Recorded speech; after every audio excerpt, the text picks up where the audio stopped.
Hi, welcome back with me and my podcast. Welcome to Teri Diary. Lucu banget judul subjeknya, Butterfly Era versi lampu kuning.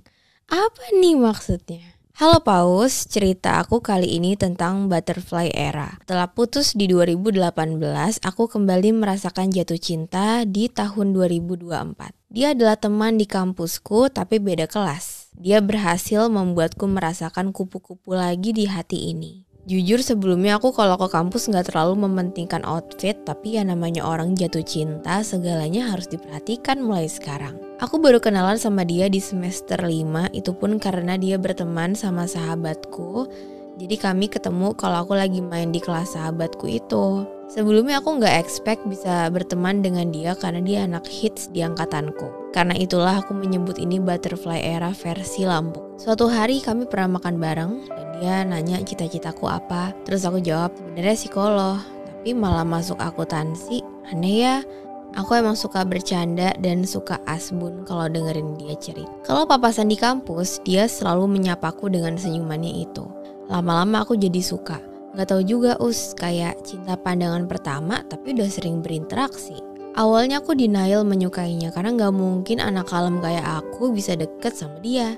Tapi ya namanya perasaan gak akan bisa bohong. Sekitar bulan Juni kemarin aku diajak main biliar sama teman organisasi. Tapi aku gak expect kalau dia nih juga ikut. Waktu dia datang dia langsung heran tumben aku ikut main biliar. Karena di mata dia aku anak kalem dan anak rumahan. Waktu itu juga handphoneku mati. Alhasil aku gabut cuma liatin mereka main. Dia udah nawarin ngajarin main biliar tapi aku gak mau karena malu. Mana dia ngasih contoh main biliar pakai heart sign, kebayang gak seberapa mau pingsannya aku. Terus dia mau ngeluarin uang buat beli rokok, tiba-tiba dia ngeluarin fotonya 5 lembar dan kasih ke aku. Nih foto gue pegang, siapa tahu kangen. Tengil banget gak itu?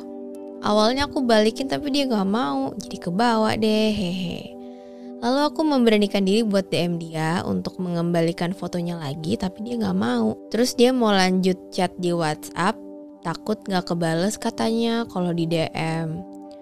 Oh iya, dia pernah bales chat aku jam 4 pagi dan tahu gak aku langsung bangun. Bener-bener se-excited itu. Aduh, tahu banget lagi rasanya. Sebentar, sebelum lanjut tahu banget. Aku pernah ada di masa kayak aku udah tidur. Udah bener-bener tidur nih, udah lelap. Tiba-tiba dia kayak bales. Tiba-tiba aku kayak dapat balasan chat tuh kayak jam 12:30 malam. Terus aku bisa kebangun.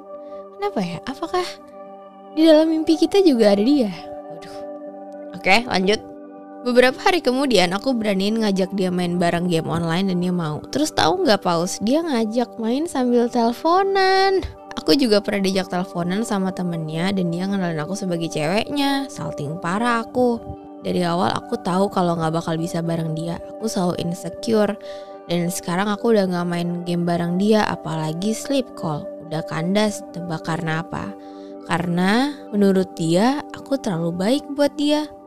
Aku bingung dengan statement terlalu baik. Apa aku harus jadi kriminal dulu Dia pernah nanya ke temen aku, apa aku nanyain dia, dan dia bilang kalau pernah deket sama aku dan gak bisa pacaran ya karena aku terlalu baik buat dia. Sebenarnya masih banyak interaksi lucu antara aku dan dia.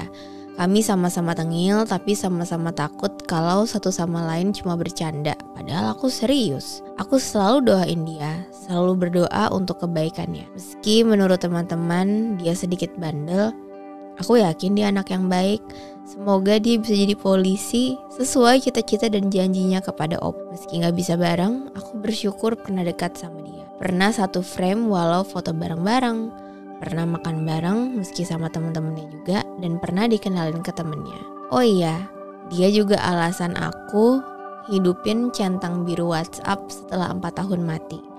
Dan jadi alasan aku bangun pagi ngikutin dia. Makasih ya, semoga kamu bahagia selalu.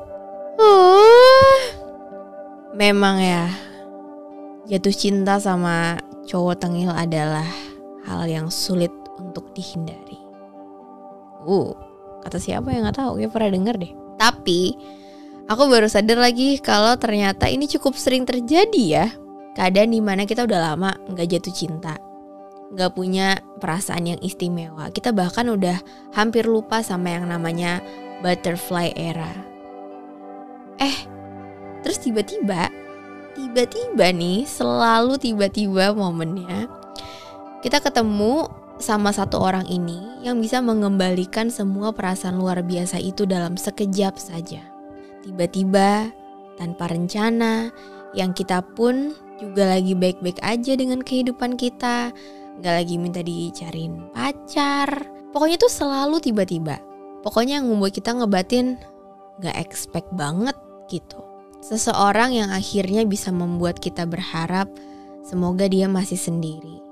Semoga dia gak lagi jatuh cinta sama orang lain. Semoga dia akan lihat aku.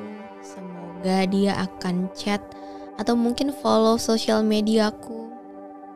Tahu kan perasaan-perasaan penuh harapan itu?